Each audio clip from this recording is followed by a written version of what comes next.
Love GAA history? Then you love going deeper with Over the Bar's Cordia Club membership. For just €5 a month, you'll get exclusive member-only episodes and series, early ad-free access to the main podcast, plus detailed show notes, a newsletter, and the chance to have your questions answered.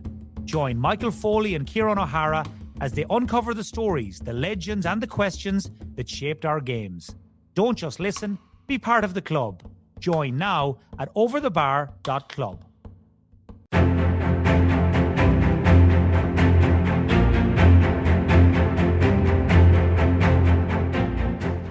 Since the dawn of the GAA in 1884, the telling of its stories have been just as important as the sports. Through the years, heroes and matches have been immortalised, inspiring generation after generation. But some of its most important stories have also gotten lost or turned into legend. And in this series, we will explore some of the GAA's most fascinating forgotten tales, separating rumour from reality and myth from the truth that is often more amazing than the fiction. I'm Michael Foley. And I'm Ciaran O'Hara. So join us for Over the Bar, exploring the histories of the GAA.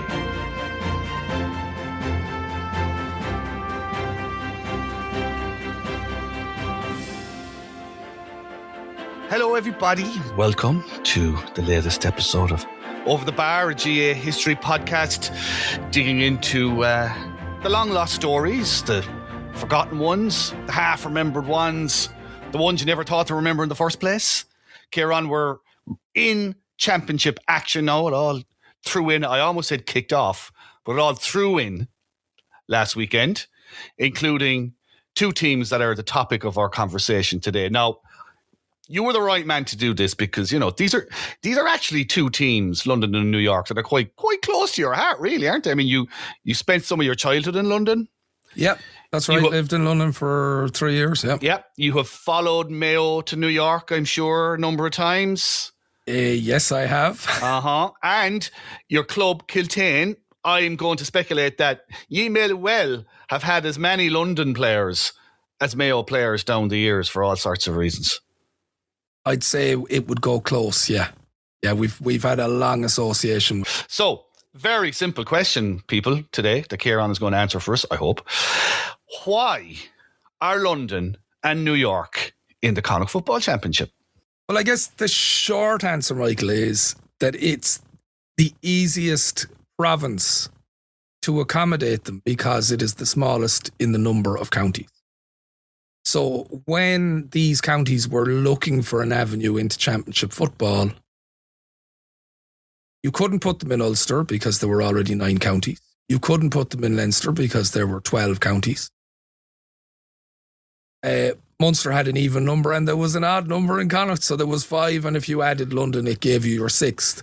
And London joined the Connacht Championship after a number of years lobbying to get into it through their secretary at the time, Frank Sheehan, who was a Wexford man, in 1975. But why should we have them at all? And why did London want to get in? I think at the time they felt that they needed to provide a representative outlet for their players, the players in their competition.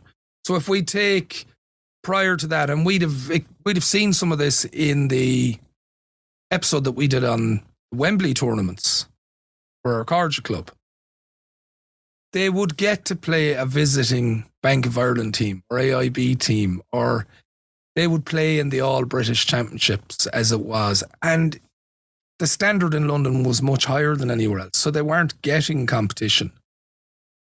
And they needed an opportunity to play at a higher level. And also, the other thing we covered in this is that it's over these years when they come into Connacht that the Wembley tournaments die out. So they need big occasions for London GAA to keep it alive. So we're talking about like the Wembley tournaments for anyone who's not a Cordia member, and I would urge you strongly to consider your choices in this regard. There's a large back catalogue now starting to build up. But the Wembley tournaments basically were through the 60s, right, Ciaran? They were kind of through the 60s into the early 70s. They were exactly what it says on the tin. There were games played at Wembley between intercounty teams with a whiff of London here and there. Yeah, pretty much. Like the London was the undercard on these occasions. But they're developing throughout the 60s and 70s. We know what happened in Ireland in the 50s. There was mass emigration. It occurred again in the 80s. And they've got a large playing community. They've got a large number of clubs. Historically, they were part of the All-Ireland Championships. In the early 1900s, there was a fifth province, which was ostensibly England, and London would win that provincial championship and compete in the All-Ireland series. So there's some heritage there. But they got to a point in the late 60s, early 70s, where they had a large playing population who were of a decent standard. And they felt that the next thing was to test themselves in the Connacht Championship. Now, in order to participate, they had to commit to playing away. That was going to be a problem? Was that something they liked the idea of? Like, where did that sit with them? Well, they wanted to be involved. So they bore the expense, they bore the sacrifice of travel. And I mean, their first Connacht Championship matches against Mayo in 1975 in Castlebar, and in the lead up to it in the local newspapers, there's somewhat of an obsession about their travel arrangements. So for that game, they only travelled the day before. They flew to Dublin. They got a coach to Castlebar. They stayed in Brafey House. Like, all this is detailed. They'll be arriving at the hotel around 9:00 to be welcomed by the Mayo board officers. But I presume this is an opportunity, for relations and stuff to get down to Brafey from all over Connacht and maybe further again. Like, so, maybe there is a bit of sense in advertising the arrangement so that you're not sitting around Brafey House all day waiting for them. Exactly. And I mean, if you take the relationships between the two teams, the captain of Mayo had a very successful minor team the year before, and the captain was Vinnie Ryan. He's playing on the London team in 75. There you go. There's like if you want, to encapsulate life in Ireland in that time, you win a minor championship with your county, but you got to leave. Yeah, and you end up playing your county the following year. Yeah. Now the game itself is like, all of the match reports criticise Mayo for not rising above the level of pedestrian. They're referencing the fact that they've only won 2 Connacht titles since 55. This is a bad era for Mayo football. This is an opportunity for a pylon. And they only win by a couple of goals. So they do the job. They win the match, but it's not enough. Yeah. By the way, actually, pre-1975, was there any resistance within the GA, within the Connacht GA, to the idea of London being brought in? What was the kind of the vibe around that? The only concerns are around logistics and cost.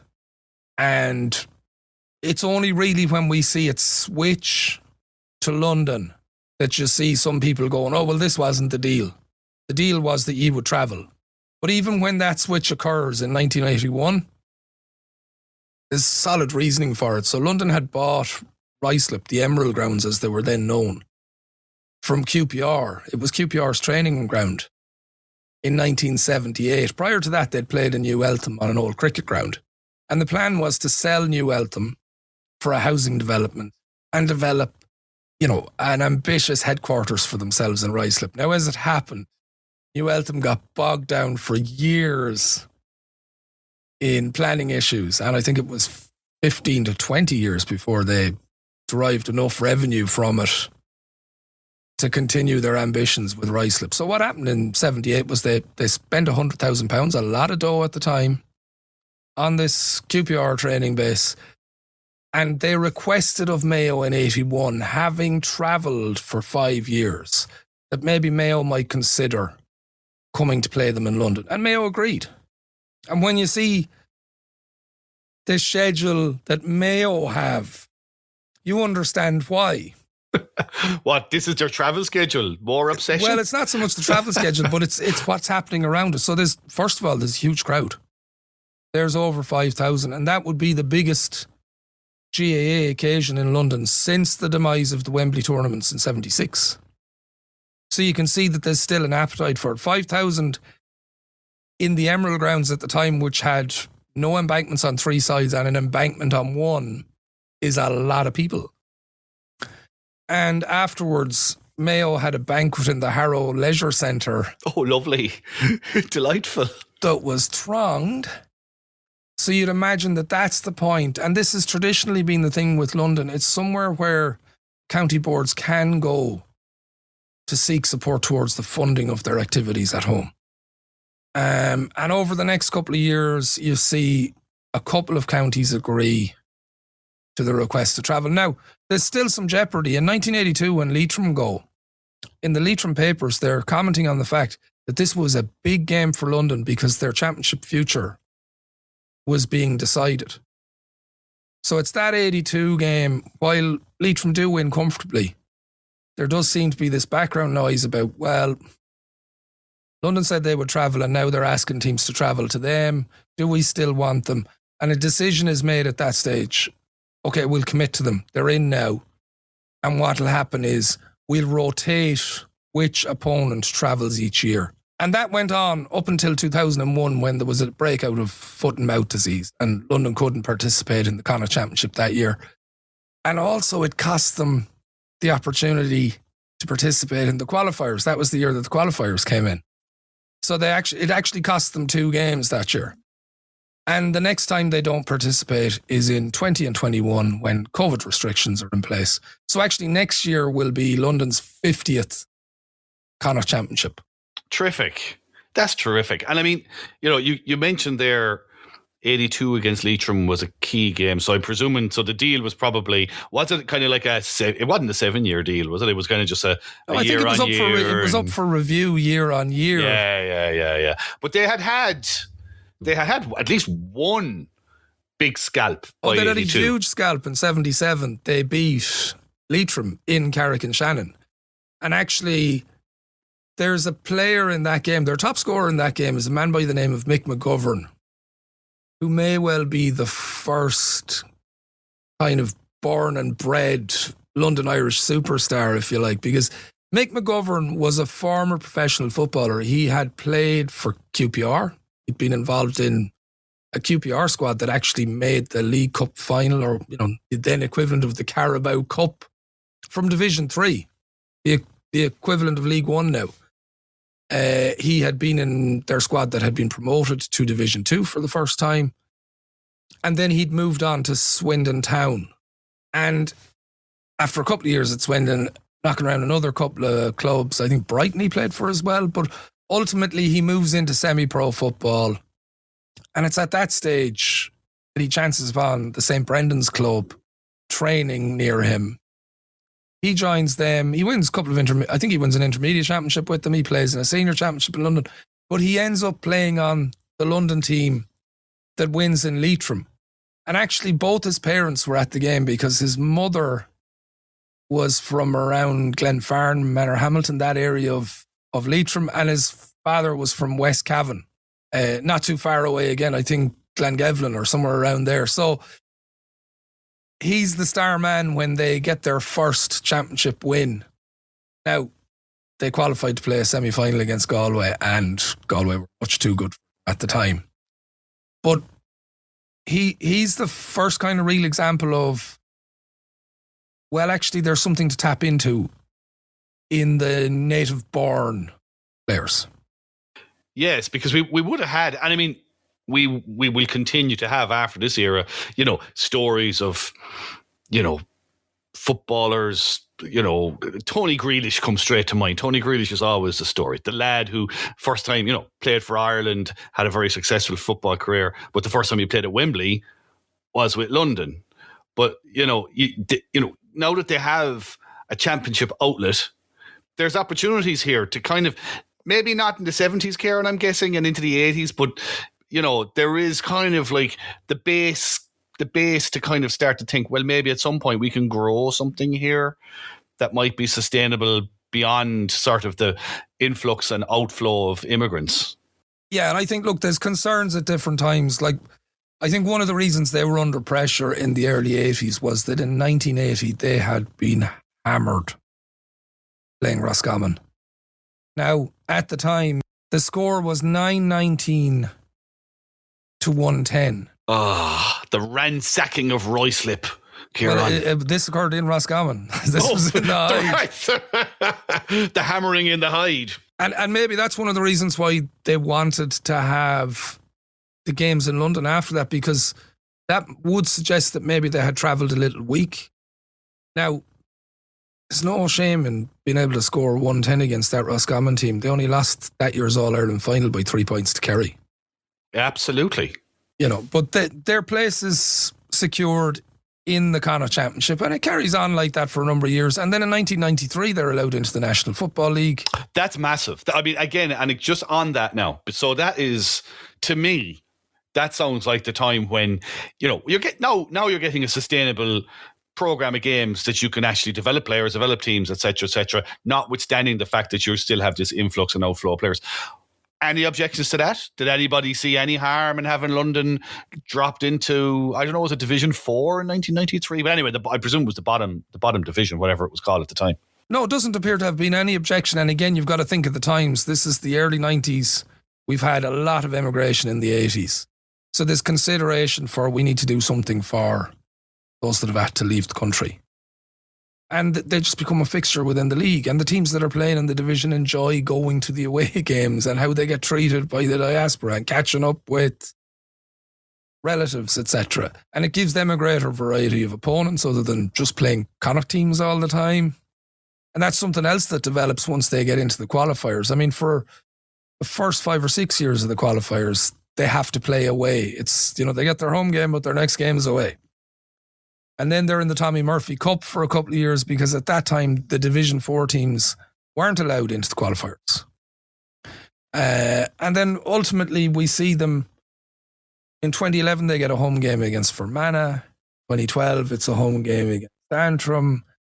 2015, Cavan. They're starting to get...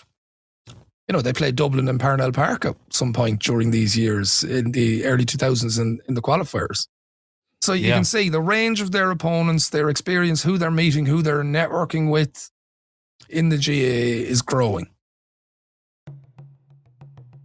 Love GAA history? Then you love going deeper with Over the Bar's Cordia Club membership.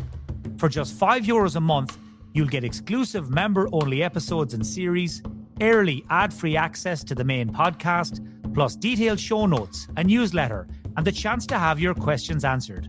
Join Michael Foley and Ciaran O'Hara as they uncover the stories, the legends, and the questions that shaped our games. Don't just listen, be part of the club. Join now at overthebar.club. We also know that on specific occasions, particularly over the last 15 or 16 years, they've had big days. And it kind of begins in 2011. There's Mayo go there. James Horan's first game as Mayo manager. Game goes to extra time. Mayo only come out of there by a couple of points. The lads are all dashing to the airport because they hadn't counted on extra time. It's an amazing... I mean, it takes extra time for Mayo to beat them. They are still talking about that now. Even the run into last weekend's game, I saw Aidan O'Shea was being asked again about the game in Ruislip in 2011. And he was saying, I could write a book on it. I'd say of all the things that Mayo players who of that era have been asked about, I would say the game against London is probably up there alongside any of the All-Irelands that they've played, because, it's just one of those fabled moments in London GA, but also in what the hell are Mayo at? Well, I mean, I can remember James saying to me once that that game was the sliding doors moment, because if he loses that, there's no recovery, and then what comes after, they can't build. By the time though they meet, well, you can correct me if I'm wrong. I don't know that they meet in 2012. They certainly meet in 2013. Oh, they meet in 2013 because London get to a Connacht final. They're in a very different place. And again, this is drawing the line back. They didn't even make a Connacht final in 77, right, Ciaran? That was a Connacht semi-final against Galway. So this is, what are we talking? 75 to 2013. That's, my maths are terrible. 38 years, is it? Something like that? 38 years. So 38 years it's taken them to get to a Connacht final, having been in the competition since 75. This is massive. It must have been massive for them. Yeah, and you see, over the years, other than that Mayo one in 2011, the close shaves typically have been against Sligo or Leitrim. And on this occasion, they beat Sligo. As a Sligo team, they are not fancied to beat Sligo. That's an incredible result. Incredible result. They got over the line, I think, by a point from memory. And I mean, I can remember at the time as well, Kevin Walsh was over Sligo and he was pilloried in the aftermath. And then they have Leitrim in the semi-final. So they travel to Carrick and they win there. So Carrick should be their favourite venue. And then they're in the Connacht final against Mayo. And, you know, there's people re-recording London Calling. And you kind of get a version of what happens in every other county when they have a run of success. I can remember being over there for live broadcasts from Ruislip where they're having preview nights and they're so excited about this. Like, it really did awaken the community and probably gave them a sense that, well, these are our guys now. Because we're starting to see a number of London-born and bred players coming through on the teams and, you know, being captaining the sides, etc. You know, so you're getting that. And then in recent years, like they've had close games. But what you're starting to see now is something sustainable being built. You're seeing a more professional approach to how they do things. I mean, one of the things I read for this is an interview you did with Ciaran O'Hara, who was over them for a few years. Like, he did anything he could to raise the standards. He was working full-time with QPR at the time and he was trying to bring in sports scientists and coaches and trainers from other professional sports and raise the standards and get motivational speeches from Harry Redknapp, you know, and he was trying to get them to establish a London identity, you know. And then in recent years you have Michael Maher, so you have a London born and bred manager of the team, again, whose background is in professional sport, but he's given this everything. One of the tremendous advantages, I mean, there are disadvantages to trying to run a county team in London, you know, not least the travel aspect of it. It's only when you go over there. I mean, people have visited London, obviously, but it's only when you go over there and think about it in a football context and you start to think like the commutes, the lengths of travel, the demands that are on guys to get to training and stuff. That's the one huge disadvantage. The second disadvantage, obviously, is that they're not there to play football. They're there usually, certainly at this stage of the game, for their careers and so on. But the one thing that they do have in their favour, and it's what Ciaran O'Hara tried to tap into, is you've got sporting expertise in the biggest city in the world. You've got roots that go deep into the Irish community that come up in all sorts of places, which is why he was able to tap into QPR and other places. It often struck me that they have all this on their doorstep if they can access it, if they can get, you know, if they can make those connections. There's tremendous resources available to London football teams if they can get there, and hurling teams. Yeah, I mean, they've had to move around a bit for training purposes. So I think they're kind of settled now in West London in Grasshoppers Rugby Club, where they get access to facilities. They've been there quite a while, actually. Yeah, and they would have previously used London Irish Rugby's facilities. They would have, it was always a tradition, like all through the 70s and the 80s, when you read about how have they been preparing for that championship match? They've been training in the scrubs twice a week for a few weeks now. You know what I mean? They're Wormwood scrubs. They're training out the back of the prison. Wow. And what an image. Are they kicking the ball off the wall? You've probably been there, for God's sake. Did you ever play any games out the back of Wormwood Scrubs in your time? Yeah, when I was a kid. It was one of the venues that had Gaelic posts. And what's it like? What was it like there? It just, like, I don't think we were conscious what the building was. Do you know? Like, we're kids. And I mean, it's just one of those things. Like, I've played in Ruislip when I was a kid, and that, when you think about it now, the foresight, that investment of £100,000, because you only have to look at a Google map of London to realise how sparse green space is. Do you know what I mean? Yes. To have invested that £100,000 in 1978 in a site of that size within Greater London was an incredible investment, because it means that they're not having to move outside of the city to find a site now. They've got a headquarters there that can be theirs and will be theirs going ahead. And even when you see where it is, it's right beside RAF Northolt. You know, it's a bit out of town, but so was New Eltham. This is just more accessible to where the Irish communities typically live. Now, as you mentioned, players are still having to travel. If players are working outside of London, Eastbourne or somewhere like that, they've got a trek to get to training. But they're making the trek. That's the thing. Now, that's fine. So London makes sense. If you're going to have I'm going to say a foreign team, Ciaran, in the GA Championship, London makes sense. It's proximity is relatively close. Even transport, particularly in the last 20 years, we say flying over and back is very easy now to London. They're in the national leagues. So it makes sense, right, to have them playing hurling and football in the championships at some level. But New York, why? How and why? Well, I guess the why is because London did it. So if you think about the GAA... But they're very far away. It's like, they're so far... Like, London is just like, I wish this was I know it's an audio podcast, but I'm basically just pointing to over there in that field.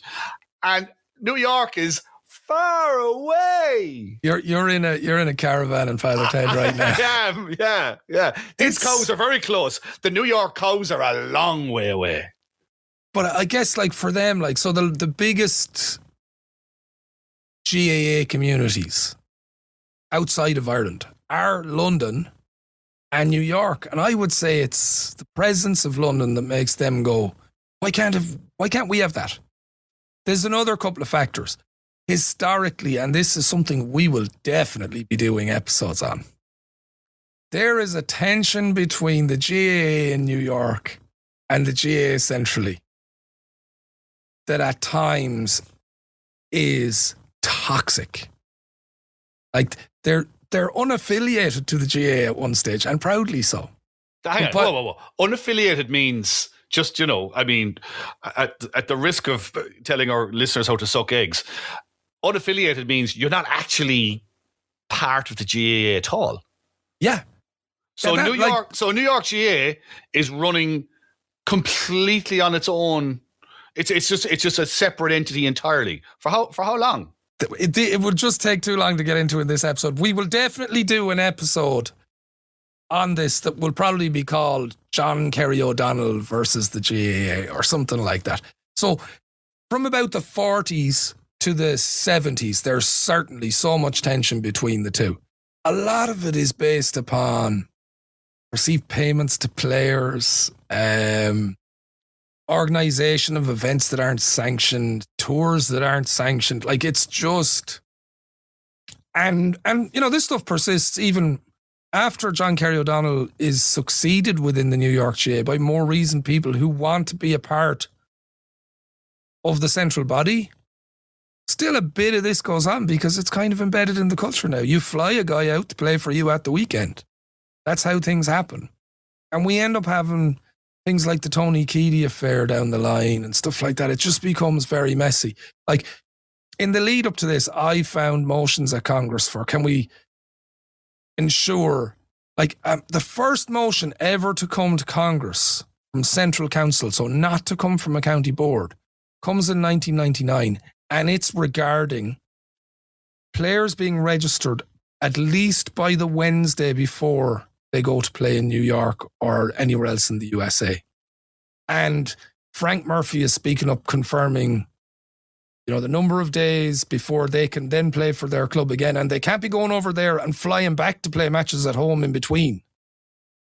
So you can see why this is an issue for them. It's become blurry. And that makes the relationship difficult between the two. But by the late 90s, things are getting better. We've had the GAA go out to New York for the 50th anniversary of the Polo Grands final with Cavan and Kerry for a league game for points. So bridges are being built. In 1998, there's like an international tournament in Dublin. And New York come and they win it. And it's all being worked on. And then they're also working on the Connacht Council to see, can they get some form of arrangement that would allow them in similarly to London. And they come in under similar kind of guarantees. So in November of 1998, the Connacht Council accepts them and says that they will have to travel to play, but they'll put them in the draw for that year's championship. So on November 15th, they draw Mayo and they're going to be coming to Castlebar. So from what you've described there, I mean, a very dysfunctional relationship for decades, right? Where the GAA in Dublin essentially can't really put reins on this organisation at all. They're kind of paddling their own canoes away over there, those cows that are very far away. So is the idea of bringing them into the Connacht Championship, is there an element of, well, if we can get them in, and of course, they will be involved in the Ulster Hurling Championship as well around this time. That's right, yeah. Is this a way for the GAA to put those reins on them, to try and, presumably they're affiliated by now. Oh, but, no, they've been affiliated again for a while. To put some smock on the whole thing, just put some control on it, that New York, to some degree, can run in the same way as units back home, insofar as they can. I think it's more on the part of the New York board that they want to show that they can be that type of body now.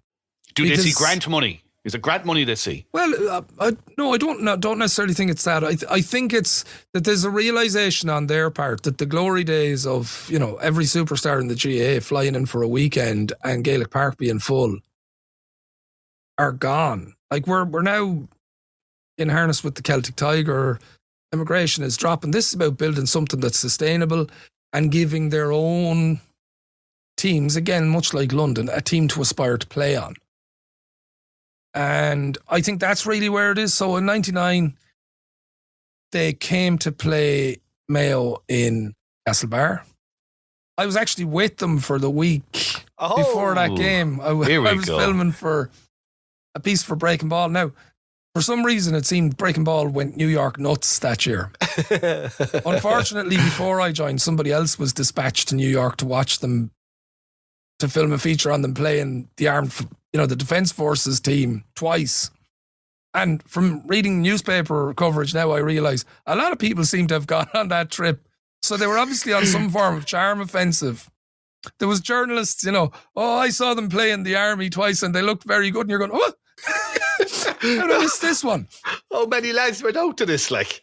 There seems to have been a few. I'll put it that way. God. In any event, there's an excitement about them coming in. There's something exciting about it. There is a curiosity, but nobody's really sure what level they're going to be at. The manager of the Defence Forces team at the time was from Mayo. He was kind of saying that they'll be better than London based on what they saw. Right. Little bit of hype. Yeah, and I mean, they didn't just fly in the day before. They flew in a week before. They were well trained. They had Leslie McGettigan as their trainer. They had a large entourage with them, county board officials, people who'd been involved for a long time in New York GAA. They had a group of supporters with them, stayed in Westport, trained in Westport GAA grounds. Like, they were taking it very seriously. Now, ultimately, you've got to remember, this was a time when Connacht football is very strong. Galway have won the previous year's All-Ireland. Mayo have been in a couple of finals, and they're coming headlong into Mayo's path. The game doesn't go all that well for them, but there's a good attendance in McHale Park, and for them, it's a great experience. And it establishes that they're in. Now, the crucial thing is, it was only for 1 year. It was supposed to, their participation in 2000 was subject to review and agreement by the Connacht Council. So they agree in 2000 that they're going to be involved, and this time they'll travel to Galway. And again, they're not all that competitive, but they travel. Now, they travel a bit weaker. Things are starting to tighten up in terms of immigration legislation and enforcement in America. So some guys won't travel because they're afraid that they won't get back into America. Love GAA history? Then you love going deeper with Over the Bar's Cordia Club membership. For just €5 a month, you'll get exclusive member-only episodes and series, early ad-free access to the main podcast, plus detailed show notes, a newsletter, and the chance to have your questions answered. Join Michael Foley and Ciaran O'Hara as they uncover the stories, the legends, and the questions that shaped our games. Don't just listen, be part of the club. Join now at overthebar.club. So in 2001, Now, but at this stage, by the way, the winners of the FBD League get to go out and play in New York. So Connacht are forming significant bonds now with New York. And on that trip in 2000, there's a discussion about we'd like you to start coming here now. You know, it's too much for us to be going over. Well, that's the question I was going to ask: was who's paying for this? Like, is it so at the beginning? It's entirely the New York board, and like they've got good sponsors. They're sponsored by a brewery. You know what I mean? They've also got a large community that want this for them, that are involved in all their clubs. But where we get to in 2000 is now they want teams to travel to them, and they have an agreement in principle with the other counties in Connacht, somewhat similar to how it began with London, you know, a request that will you travel?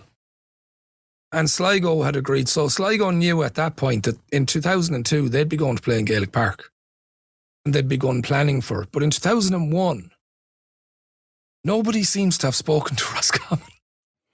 Oh dear. Oh no. And kind of the November beforehand, they're going, oh, so you're coming, right? And it's like, no, we're absolutely not coming to New York. And it needs to be said at this point, by the way, that if my memory serves me right, because I do remember getting, let's call it, mildly electrocuted at the National Football League semi-finals that were held at the Hyde, because there were four Connacht counties in it.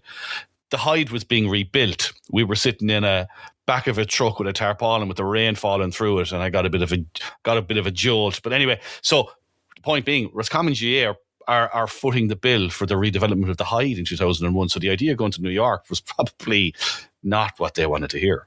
Now, ultimately, the reason that they give for not travelling or not being willing to travel is that they'll have a number of students who are involved in exams and that they're having a reunion for an All-Ireland minor winning team.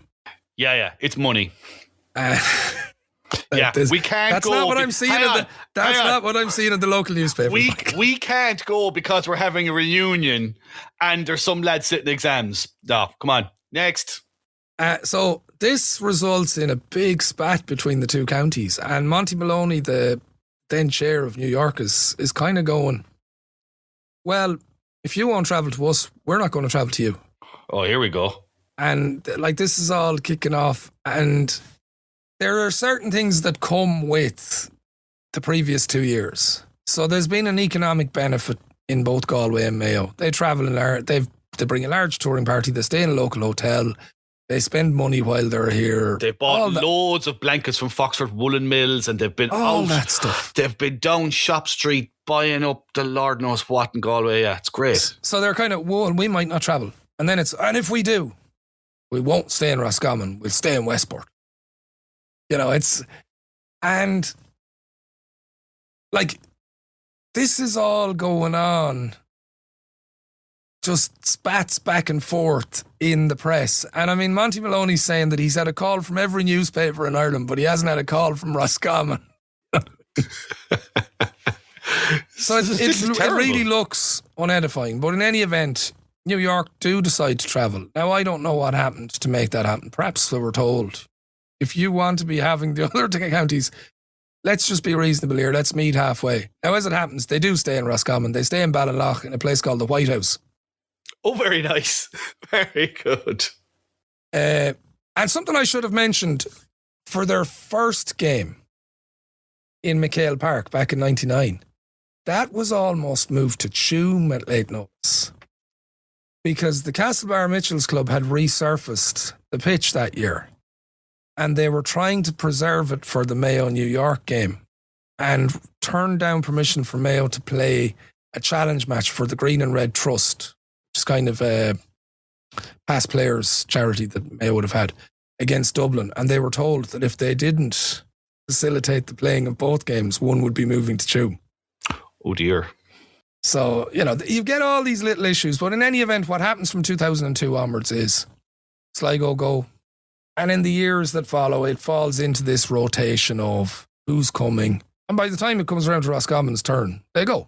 They just go. My memory, actually, was there one in 2000? I'm going to say 2004, because I know John Mahan was in charge of Mayo. And maybe this this might represent, I don't know, maybe a slight change in the relationship. Like Mayo go over for a training camp. Was that 2004? That's 2004. So Mayo's first trip was in 2004, and they have a now legendary kind of Spartan training camp in the Catskill Mountains. How Spartan is this now? I can imagine John Mahan would run a fairly Spartan ship, all right, if he was given the opportunity. Well, the only reference I really have for it is conversations with Billy Joe Padden, and he kind of likened it to a warm version of Rocky's training camp in Rocky 4. So they're lugging logs up the side of the mountains in the Catskill Mountains. You know? Oh no! Oh dear! But like there is a change from that point on, and I'm not sure when it becomes formalised. But there's also assistance. Connacht Council invest in this, so they start to give a grant to the county that's travelling towards their travelling expenses, and that certainly changes it from that point on. And you get teams going over with the intention of not just coming over for the weekend, maybe doing a little bit of fundraising. They go over, they have a camp, they do the fundraising. And I mean, New York, if I give you some of their early results, they, like London, like to see Leitrim coming. Of course they do. Poor Leitrim. Obviously, Sligo are the first visitors, but the following year, Leitrim only won by 2 after extra time. So, like, this is beginning what will become a theme when they play Leitrim. Like, Leitrim do have a couple of comfortable victories, and there's a period there from around 2006 to 2016 where they're not really pulling up stumps, okay? But then we begin to get to, they give Roscommon a scare in 2016. And in 2018, Leitrim need extra time again to beat them by a point. Visits to Galway and Roscommon are cancelled in 2020 and 2021 because of travel restrictions during COVID. And then Sligo return the following year, and they give Sligo the mother of all scares. Like, Sligo thought they had the job done at half time. They were kind of 3 or 4 up. And in the 68th minute, the game is level. New York have had all the play in the second half. They've created swathe of goal scoring opportunities, but just can't put them away. And Sligo only pull away in injury time with a couple of frees. So we're starting to see now they are pulling something together. And then, of course, in 23, we get the visit of Leitrim. And this is the opportunity knocks. Surely. Yeah, but I mean, the other thing is, this is only, if you were to take it, how they say like a penalty shootout only counts as a draw in the World Cup. Mm-hmm. So they've had 3 regulation time draws with Leitrim. They finish level after extra time, and it goes to penalties. And New York win 2-0 on penalties and cue all sorts of celebration and all sorts of curiosity. And it is at a time where it gets them another game. They travel to Sligo and they're well beaten. I was at that game. Actually, it was the first time I'd ever seen New York play, because I've never been in Gaelic Park, never been in Ruislip either, for that matter. But they brought a nice crowd with them. It was a very dank, grim sort of day. Ben Bulbin had been taken in. There was no sign of it, and it was just a shroud of mist. But they put up they were well beaten, but they put up a reasonable show. They really targeted that game against Leitrim. Like, if you think about it, Shane Carty, who used to play for Dublin, I think was captain in them that year. And he was based in Boston, but he was coming down to play for New York. You know what I mean? So they knew they had a group coming together, and they wanted to give it a good rattle. And look, they got a great result. But now they're back in that space where people are beginning to question their participation going ahead. And I'm going to question it, because, like, whatever about, again, as I said earlier, the London model, they're in the league, they're in the qualifiers. That's all possible for them. It has never been possible for New York to either be in a national league or take part in the back door, really.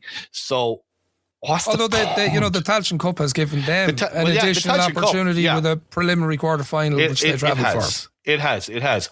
But, I mean, this is the final year, again, we're around again to kind of decision time on New York and the Connacht Championship. And at the risk of sounding very glib about it, I mean, What's the point, Ciaran? As someone who has, for a brief part of my life, lived overseas, the ability to play Gaelic games is really important. Connect with home. And then having seen the part of it where I've travelled for these games, generally for Mayo matches, and that's London or New York. Like the occasions are more about the spectators than they are about the players. They are opportunities to catch up with friends you haven't seen in a long time, because it's a gathering. People converge upon it. So you'll catch up with people that you know from Chicago and San Francisco, Toronto. So there's that, okay? That kind of big traditional gathering of the clans. There is also the fact that it keeps those two communities in something that's Irish. Like, it keeps them in the All-Ireland Championship. And I guess that the argument that some people will make is, well, they're not very competitive.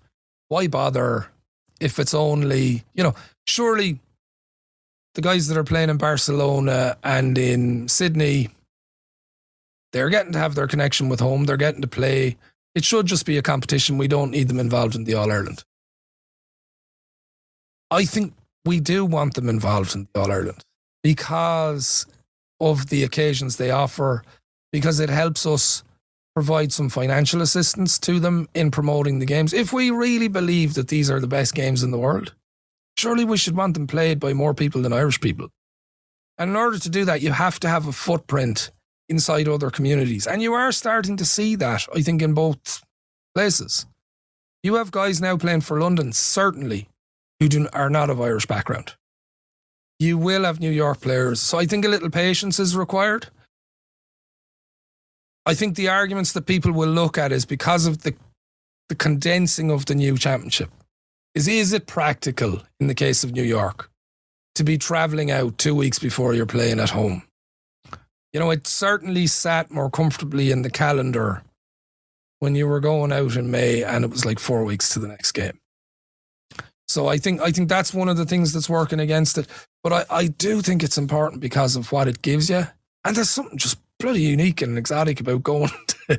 I think that's it. I think if I had one argument in favour of it, and I'm not particularly pro or anti it, I'd probably be more pro, because as you say, you want more people playing the game. So if more people playing the games mean getting these teams in, well, then have at it, But, the GAA has a long history, as we are finding out in this series, going all the way back to 1884, of trying to grow the games abroad and seeing constantly, actually, looking for opportunities to grow the games abroad. Whether that is taking an all-star game to the Sky Dome in Toronto and putting GAA games on Canadian TV and trying to draw an audience that way, whether it's playing international hurling games in England and Scotland, between England and Scotland back in the 1880s and early 1900s, and so on and so forth, taking the All-Ireland finals to the Polo Grounds, and on we go.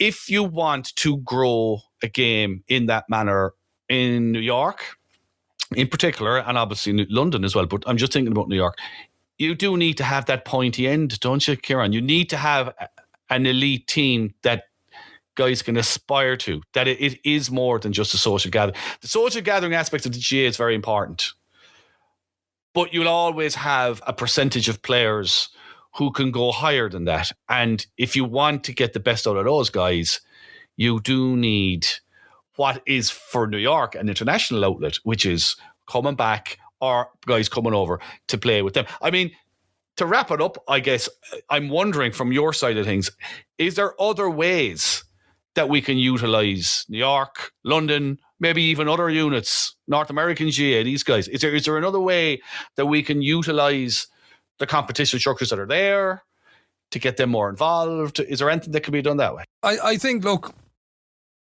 if you're born in Ireland, theoretically, and you have the ability and you have the application and all those things, you should be able to rise to the top of the game. But there are certain places where that is not possible for a GAA member. And that's something we might need to look at in the years ahead. Like, how do you make it possible for a talented athlete in Chicago or San Francisco or Adelaide to have the same opportunity as the guy from New York or London. And who knows what the way around that is. But I think it's important that they can feel. Now, it might be that you tell the guy from Chicago, go and play for New York. You know, in the same way that Shane Carty travelled down from Boston. But we should find an avenue that always gives the possibility to somebody who's got the ability, the application, the will, and the good fortune to get through a career without injury, all those things, the opportunity to play at as high a level as they want. Now, one of the other things that's happening with the government at the moment in Ireland is that they consistently are focused on what they see as sports diplomacy and sports outreach within Irish communities, first generation, second generation, third generation, go on. They're making investments in facilities like McGovern Park in Ruislip, in Gaelic Park in the Bronx. Will that have any influence in how Connacht Council look at this or Central Council look at this? I'm not sure. But it should be part of their thinking because the government wants to make these investments and therefore the GAA should support them in doing so and make it feasible for them to get some sort of return. I have a sense that if you were to lock New York out, we're finishing where we started.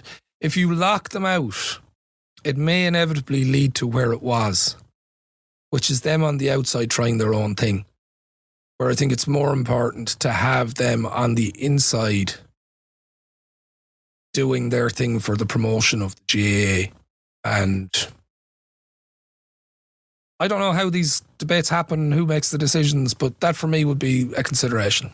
It would absolutely have to be, and hopefully for everybody concerned, actually, it stays as it is for a little while longer, at the very least. I mean, it's great. I mean, I don't imagine there's any fear of London being dropped out. It's going to be fantastic when you think, they're going to be celebrating a special anniversary next year. It would be nice to have New York in there as well. And as you say, I mean, one of the nice things that you see from time to time is when Féile teams from New York come over, they almost invariably do well. So there is an underage cohort there. And it's not that you're going to get all of those guys still playing hurling and football into their 20s, but you might get a couple. So you've got native New Yorkers, you've got footprint there, and it's been hard earned over the years. So hopefully they'll preserve their place. Ciaran, thanks so much for going through all of that. There we go. London and New York. That's why they're with us. That's why they're on this mad roller coaster of a championship. And speaking of mad roller coasters, we'd like to thank all of you for listening to this episode. Please stay with us. There are plenty more of these coming as the year goes on. And as I mentioned earlier on, it might tempt you into possibly considering, now that we're not spending any money on fuel anymore, we're all stuck at home. It's like kind of mini COVID, small little bit, Ciaran. Maybe you might consider subscribing to our Corja membership. For $5 a month. You get a whole cache of members episodes. It's up over 30 now, and we're kind of covering all sorts of topics. Please do. Think of the things you spend about €1.25 on each week. That's all it would be, really. That's all it is, exactly. And you get this and so much more. It'd be great. Either which way, thank you so much for listening to this episode. Ciaran, thanks again. And we'll be back real soon. It's on.